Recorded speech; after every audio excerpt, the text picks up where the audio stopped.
Bueno, buenos días a todos mis alumnos de cuarto de la ESO del IES María Josefa Baraínca. Hoy, yo siempre empiezo igual, domingo 12 de abril, domingo de resurrección, pero para nosotros, bueno, va a ser, digamos, el domingo de la revolución, ¿vale?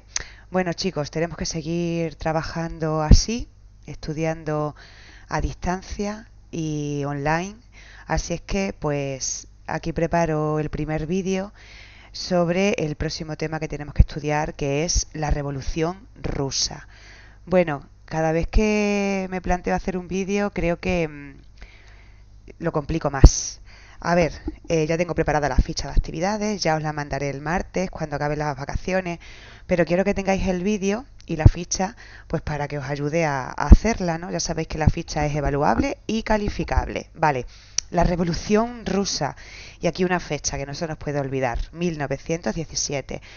¿Por qué es importante este tema? Bueno, este tema no solamente es importante para entender la historia de Rusia, sino toda la historia occidental contemporánea. 1917, ya sabéis que va a marcar un antes y un después en el propio desarrollo de la Primera Guerra Mundial. Pero no solamente va a ser importante a nivel bélico, sino sabemos que ese año se retira Rusia del conflicto. ¿Por qué? Por una revolución, por la revolución del 17, la revolución bolchevique. Vale, es un tema importante porque va a ser aquí, en Rusia, donde de pronto las ideas del marxismo van a tomar forma, se van a aplicar, recordemos, ¿no? Lucha de clases, revolución social, toma del poder por parte de los obreros, dictadura del proletariado, todo eso, digamos, va a tomar forma a partir de ahora en uno de los países más grandes sobre la Tierra. Rusia es, en extensión, un país enorme, es en este momento, en 1917, un imperio que tiene a la cabeza el propio zar, ¿no? El zar ruso, una autocracia que se dice, y de pronto, bueno, va a querer tener, por supuesto, igual que Alemania, igual que Francia, un puesto destacado en la política internacional, y eso le va a llevar a meterse en una serie de guerras. Yo antes de explicar, o sea, quiero que entendamos la importancia del tema por una sencilla razón, porque no solamente por la evolución histórica de Rusia, sino porque Rusia antes de 1917 era un país, a pesar de ser un imperio, era un país atrasado económicamente, el 90% de la población era campesina, era rural, políticamente también atrasado, ¿no? Una autocracia donde el zar tiene todos los poderes y sin embargo, 40 años más tarde, Rusia, ya transformada en la URSS, en la Unión de Repúblicas Socialistas Soviéticas, se va a convertir en una superpotencia que va a dominar el mundo, que va a tener un puesto destacado no solo en la Segunda Guerra Mundial, sino en toda la segunda mitad del siglo XX y que va a dominar política y económicamente el planeta junto con otra gran superpotencia, ¿no? Que son los Estados Unidos. Por eso tenemos que detenernos aquí con un poquito de detalle. Tenemos que detenernos en la revolución rusa con un poco de detalle. La revolución rusa va a ser una revolución global. A diferencia de la revolución francesa, que ya la hemos estudiado, la revolución francesa necesitó del imperio napoleónico para que se extendiesen sus ideas. Sin embargo, la revolución rusa fue una revolución que no necesitará, fue tan grande, o sea, transformó política, económica y socialmente a la sociedad rusa y luego se va a extender por el planeta sin necesidad de un Napoleón, ¿no? Que es lo que es, digamos, una de las comparaciones con respecto a otras revoluciones. Bien, yo antes de seguir, aquí estamos viendo a Anastasia, los Simpson, los últimos zares, me gustaría que entendierais que es un tema complejo, que la historia ya sabéis que siempre está muy vinculada a cómo se cuenta o quién nos la cuenta. Y aquí la cultura televisiva y la cultura cinematográfica, bueno, se ha detenido en el tema de la revolución de distintas formas, ¿no? Si, por ejemplo, yo salgo de aquí y vemos, se me ocurre, ¿no? La última superproducción de Netflix, pues fijaros cómo aparece el zar Nicolás II, la vida de los zares, en una serie que se llama Los últimos zares, ¿no? Fijaros, el zar este es Nicolás II, la zarina. Señor de estas tierras, Vamos a darle el voz. líder de toda Rusia. Esperemos que no me censuren el vídeo los de YouTube. Se interpondrá entre nosotros. Fijaros. No significa nada. Los Romanov gobernaban Rusia. La dinastía de los Romanov. Nicolás tenía De aquí una vamos a gran partir. presión para continuar con la dinastía y expandir el imperio. Estamos en guerra. Nicolás siembra las semillas de su propia destrucción. Fijaros, superproducción de Netflix, los últimos zares. Tu hijo está muy enfermo. Esa vida, ¿no? Del zar entre palacios, lujo. Tú eres Grigori Rasputin. Bueno, de este personaje también hablaremos. Rasputín. Necesita a Grigori. Te está manipulando. No puedes Fijaros. dejar que Rasputín gobierne el país. Tengo que hablar porque es la Mujer. única manera de que YouTube no me censure este vídeo. Se subleva. ¿Quién los mantiene en el poder? Hay protestas en la entrada. Esta serie está ahora mismo en Netflix. Es una serie documental sobre la vida de los zares. Rusia necesita un cambio. Zar significa emperador en ruso. Nación implica dolor. Una derivación de César en latín. El pueblo nunca olvidará esto. Y por supuesto que no. Los zares. Bien, ahora se cumplen, chicos. Bueno, en el año 2000... Para allá. En el año 2017 se cumplía el centenario de la Revolución, ¿no? Y se volvió a la Revolución en el 2017, claro, se volvió a leer la Revolución una y otra vez, sus luces, sus muchas sombras. Bueno, luego tenemos a los Simpson, que también han tratado el tema de la Revolución de otra manera, ¿no? Efecto espejo, chicos. Trucos para evitar la censura en YouTube.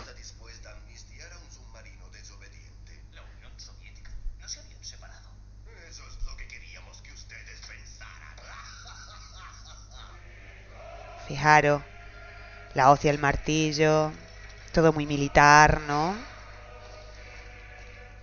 Muy sovietizado, muros, alambrada, haciendo referencia al muro de Berlín. Media Europa fue comunista. Lenin, ya hablaremos de él, y de su momia, está momificado. Ah, la lucha contra el capitalismo, bien.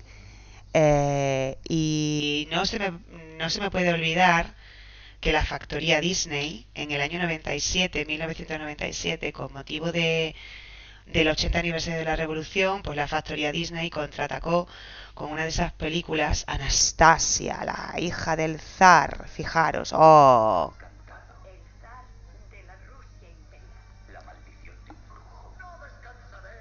Fijaros. Venga. Esa imagen de Disney de príncipes, princesas, palacios de cristal. ¡Qué bonito! Cuando yo canto aquello de un mundo ideal, os reís. Anastasia es la hija del zar, la hija pequeña del zar.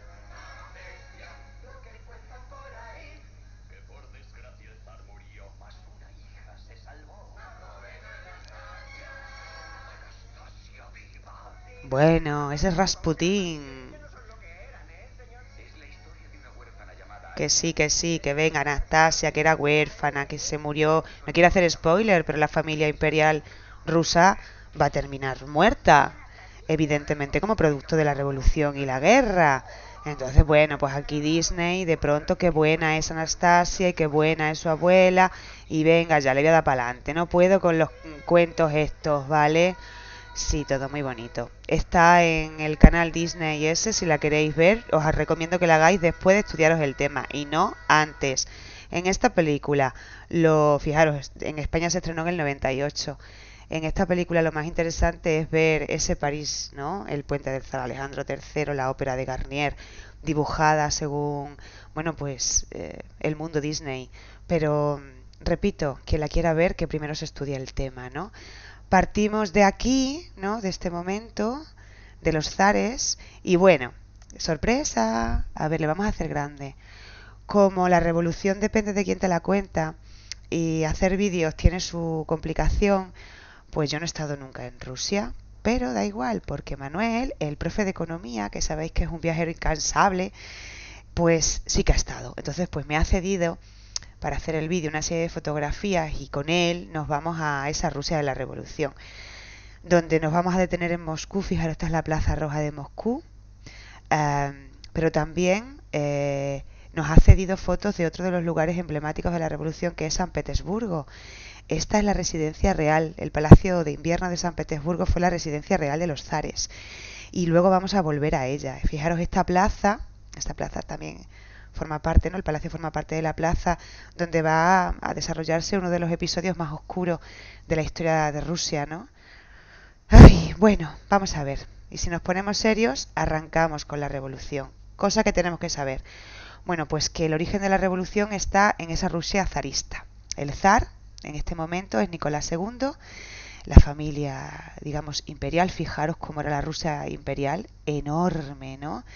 Y era un imperio atrasado, como he dicho antes, política y económicamente. Aquí tenéis en el libro de texto las características de esa Rusia zarista a nivel político y a nivel económico y social, ¿vale?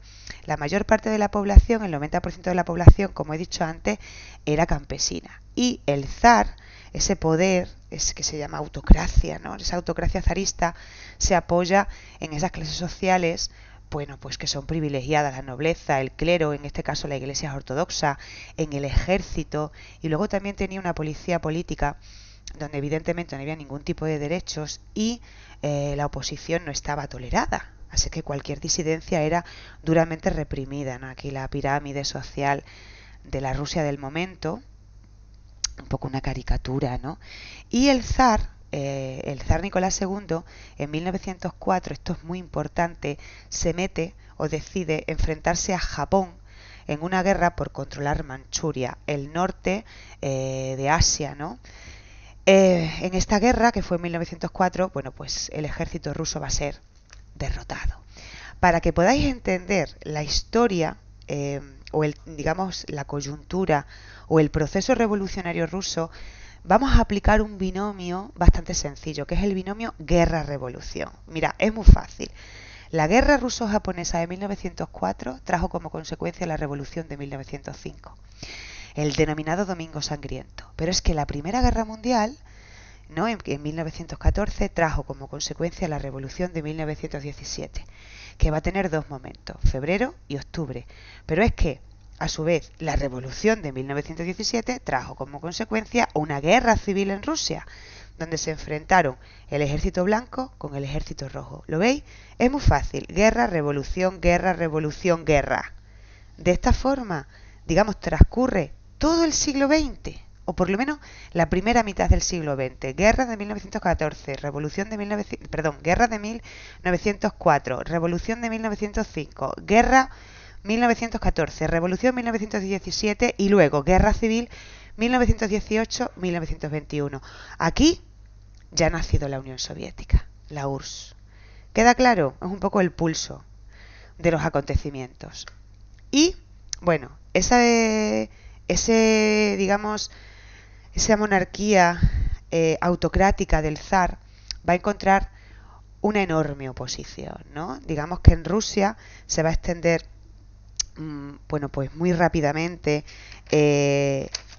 determinadas ideas que van a calar fuertemente en la población. Se extiende en Rusia, va a ser muy importante el anarquismo como corriente político-social, que digamos va a calar mucho en la población campesina. Los anarquistas, bueno, pues tiempo atrás ya se habían encargado de utilizar los métodos terroristas pues para reivindicar, ¿no?, sus anhelos o sus deseos, y habían llevado pues incluso utilizando la violencia a matar al zar Alejandro II, que fue por cierto el que abolió la servidumbre en 1861. Sin embargo, con el paso del tiempo el marxismo va a calar mucho más, ¿no? Recuerdo que, por ejemplo, Mikhail Bakunin, uno de los padres teóricos del anarquismo, era ruso. Sin embargo, repito, con el paso del tiempo se va a implantar el marxismo, mucho más que el anarquismo, dentro de esas dos corrientes de pensamiento ideológico. Bueno, pues aquí, a principios del siglo XX, ¿no?, a la altura de 1904, 1905, antes de la revolución de 1905, nos vamos a encontrar ya tres grandes partidos. Tenemos por un lado el Partido Socialista Revolucionario, que se opone al zar, evidentemente. En este Partido Socialista Revolucionario es Kerensky la figura más destacada, y este partido o esta corriente ideológica considera que son los campesinos la fuerza revolucionaria, quien tiene que, digamos, soportar el cambio para acabar con ese sistema absolutista de poder concentrado en el zar, sin libertades políticas, y también es muy importante para, digamos, acabar con el atraso económico de Rusia, la colectivización de las tierras, ¿no? Que de pronto las tierras que estaban en manos de la nobleza y el clero, bueno, pues se repartieran entre la población campesina. Otro de los partidos fundamentales para oponerse al zarismo va a ser el Partido Constitucional Demócrata, los cadetes o el KD. Este partido quiere acabar con el absolutismo zarista, pero respetando la monarquía constitucional, es decir, implantar un sistema muy de corte liberal occidental, ¿no?, donde se respeta al rey, pero sus poderes están limitados mediante una constitución y un parlamento, ¿no?, imitando pues el sistema parlamentario que podía haber habido en Francia, en Inglaterra. Frente a este partido, a estos dos partidos, tenemos el Partido Obrero Socialdemócrata Ruso, el POSDR, que va a ser fundamental. Este es de ideología marxista, partidario de la revolución, por lo tanto de Karl Marx, ¿no?, como forma violenta para conseguir el poder político y repartirlo entre la población trabajadora, obrera, campesina. Partidario también, por otro lado, de la dictadura del proletariado, ya sabéis, ¿no?, como fase intermedia para conseguir la plena constitución de una sociedad sin clases, de una sociedad comunista. Pero en 1903 el POSDR, el Partido Obrero Socialdemócrata Ruso, se divide en dos: mencheviques y bolcheviques. Mencheviques minoritarios, bolcheviques mayoritarios. Bueno, los mencheviques son más moderados. Estos, digamos, están de acuerdo, o digamos que quieren colaborar para conseguir, no de forma violenta, un régimen comunista, sino colaborar. Digamos, había muy poca burguesía en Rusia, de pronto son partidarios de crear un régimen liberal de transición hacia el socialismo, participar en unas elecciones, que la población les votara, un poco reformas paulatinas, ¿no? En cambio, los bolcheviques son más radicales. Los bolcheviques, liderados por Lenin, ¿no?, que digamos es el que va a adaptar las teorías de Carlos Marx a la realidad rusa. Estos, por el contrario, bueno, pues que sí quieren una ruptura radical, quieren tomar el poder por la fuerza, acabar con el poder de la burguesía y de la autocracia rusa e implantar la dictadura del proletariado, ¿no? Lenin, con ese triple grito de paz, pan y tierras, quiere acabar con el poder no solamente del zar, sino con todo el sistema establecido, ¿vale? Bueno, ¿cuál va a ser el primer episodio revolucionario antes de 1917 que se considera un antecedente de la revolución y no tenemos que detener aquí? 1905, el Domingo Sangriento. Pues cuentan que en 1905, digamos, el pueblo ruso, totalmente sufriendo las carestías debido a la guerra ruso-japonesa, en medio de una crisis económica brutal, se organiza una manifestación pacífica en un domingo de diciembre delante del Palacio de Invierno, que era la residencia real en San Petersburgo, ¿no?, una ciudad industrial al norte. Es, digamos, una de esas puntos estratégicos fundamentales dentro del mapa político de la Rusia de entonces. Aquí, ese domingo, bueno, pues digamos auspiciados o liderados por Gascón, que era una especie de sacerdote, se organizó una manifestación pacífica donde los obreros de San Petersburgo le pedían una serie de reivindicaciones al zar, entre ellas reducción de la jornada laboral, aumento de los salarios, también la reforma del Parlamento o Duma, sufragio universal para poder votar, o sea, derechos que son laborales y políticos. ¿Cómo reaccionó el zar? Pues mandó disparar. Aquí la guardia del zar dispara contra la multitud. ¿Y cómo acaba esa jornada de protesta, repito, pacífica? Pues acaba con 300 muertos y más de 1000 heridos. Por eso se le llama Domingo Sangriento.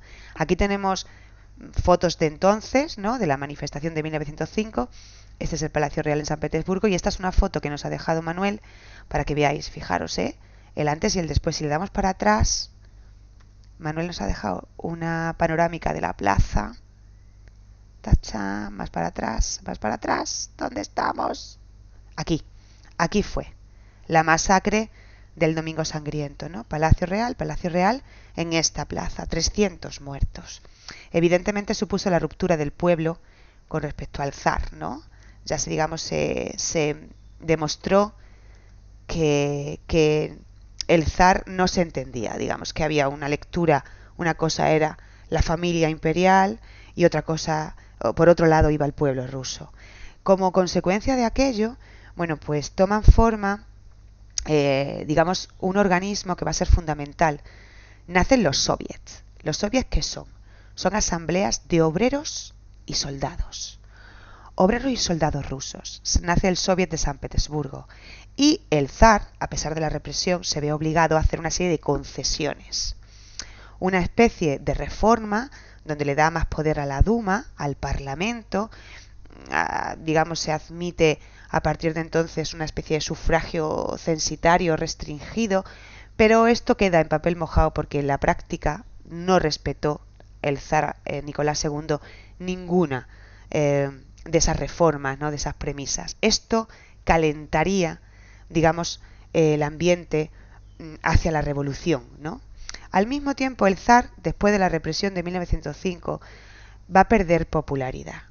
Y va a perder incluso el apoyo de la nobleza, porque de pronto aparece un personaje muy siniestro que es Rasputín.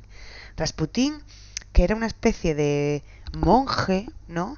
Pues digamos entra a formar parte de la corte, se gana la simpatía de la zarina.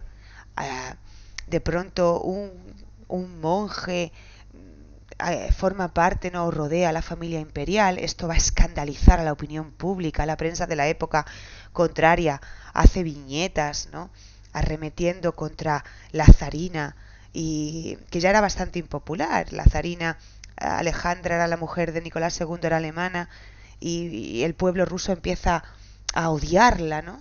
De pronto la corte se convierte en un lugar del que se escribían muchas cosas. De Rasputín se han dicho auténticas burradas, aquí del consejero ¿no? Auténticas burradas, y digamos que ha levantado ríos de tinta. Hasta la nobleza, digamos que, repito, intenta o le va a retirar el apoyo a la familia real debido a este personaje siniestro, a la crisis económica y sobre todo, repito, a la Primera Guerra Mundial. De pronto la Primera Guerra Mundial, pues ya lo vimos cuando vimos la guerra, como otra vez la carestía de la población rusa debido al frente, ¿no? A las necesidades del frente, va a traer consigo una oposición, y de pronto es la población, los campesinos van a pedir la retirada de la guerra. Rusia tiene que salirse de la guerra, ¿no?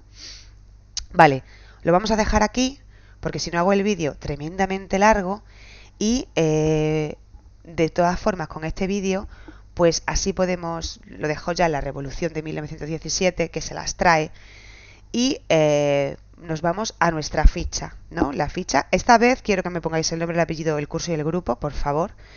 ¿Cómo vamos a tratar esta primera parte, no? Pues esta primera parte del tema, quiero que me expliquéis las características políticas, económicas y sociales de la Rusia zarista antes de la revolución. Por supuesto, eso lo tenéis en vuestro libro de texto. Quiero todas, ¿eh? Quiero que me habléis de las características de ese zarismo, de la autocracia zarista, cómo el zar tiene ese poder absoluto. Quiero que me habléis de cómo eran las características económicas en este momento, ese peso del sector primario, la industrialización es muy débil, cómo la industrialización en Rusia se apoya en una siderurgia y en una construcción, por ejemplo, ferroviaria, que está además sustentada por capital extranjero, capital francés y capital belga. Este detalle es importante para entender por qué Rusia no se puede salir de la Primera Guerra Mundial. Y al mismo tiempo las características sociales, la población, cómo es pobre, el analfabetismo, campesinado. Lo quiero todo. O sea, hay que dividir esta pregunta en tres: características políticas, económicas y sociales. Luego, en segundo lugar, quiero que me elaboréis un esquema con los partidos políticos que se oponen al zarismo, incluyendo algunas características. Aquí espero que tanto Zaira, que se le da muy bien esto de hacer esquemas, ¿no?, con un programa de procesador de texto, o por ejemplo Daria, Dios mío, que me hizo un esquema maravilloso, luciros, darlo todo. Y por supuesto quiero una definición de esta serie de conceptos. Quiero que me habléis, bueno, de zar, duma, soviet, mencheviques, bolcheviques. Ya sabéis que los conceptos se definen utilizando esas preguntas: qué, quién, cuándo, dónde, por qué, cómo, ¿no? Y por último, aquí, mirad, Revolución de 1905, aquí tenemos esa petición de los obreros al zar. Manifestación del Palacio de Invierno. Os recuerdo que Manuel nos ha dejado su fotografía. Quiero que me habléis de qué sucede, que primero leemos el texto, sacamos las ideas más importantes, la naturaleza del texto. Chicos, esto es una especie de carta, no una petición, es naturaleza narrativa de temática económica y social. Y quiero que me hagáis análisis del texto e interpretación del texto. Me tenéis que poner qué piden los obreros de San Petersburgo al zar. Quiero que me pongáis qué ocurre en esa plaza en ese diciembre de 1905. ¿Cómo acabó esto? Y hasta aquí, porque la actividad número 5 ya nos lleva a un cuestionario sobre la Revolución del 17, ¿vale? Que es, digamos, el punto culminante de este tema. Bueno, pues, ¿qué quiero? Quiero que trabajéis como la ficha poco a poco, que no lo dejéis para el último día, que he abierto, tenéis de plazo hasta el día 27 para presentar la ficha completa. No quiero reenviarla para que la corrijáis. Quiero que utilicéis exclusivamente el libro de texto, los vídeos y nada más hasta que yo no diga lo contrario, ¿vale? Quiero que cuidéis la nota media que tenéis en la primera y en la segunda evaluación.